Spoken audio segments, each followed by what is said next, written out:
Bala sir டைரக்ஷன்ல வர்வம் வர்மம் அப்படிங்கிற மூவில வந்து நடிக்கிறதுக்கான ஒரு வாய்ப்பு கிடைக்குது. அதுக்கு முன்னாடியே நாம் இருவர் நமக்கிருவர் அப்படிங்கிற சீரியல்ல வந்து மிர்ச்சி செந்திலுக்கு வந்து சிஸ்டரா நடிக்கிறதுக்கான சான்ஸ் ஒண்ணு குடுக்குறாங்க. அப்ப பார்த்தா மீனாவுக்கு வந்து மீனான்ற ரோல் இப்ப பண்ற கோமதி பிரியாக்கு, அப்போ வந்து அந்த ரோல வந்து சுத்தமா பண்ண தெரியல. ஒரு ஸ்க்ரீன் எப்படி நம்ம நடிக்கணும் அப்படிங்கிற எதுவுமே தெரியல. பதட்டம், பயம். ஸோ அந்த டைரக்டர் வந்து பயங்கரமா திட்டி அனுப்பிட்டார். "நீ எதுக்குமே லாயக்கு இல்லம்மா, நீ கிளம்பிரு" அப்படிங்கிற மாரி சொல்லிட்டாரு.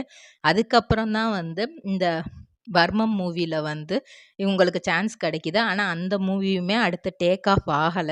பாலா சார் வந்து லாஸ்ட்டா அந்த shooting triple R trading company எங்களிடம் பாக்கு மட்டை தயாரிக்கும் மிஷின் கிடைக்கும். அதற்கான ரா மெட்டீரியல்ஸையும் வருடம் முழுதும் நாங்களே சப்ளை செய்து வருகிறோம். நீங்கள் செய்யும் தட்டுகளை நாங்களே எடுத்துக்கொள்கிறோம். அதற்கான லோன் வசதியும் செய்து தருகிறோம்.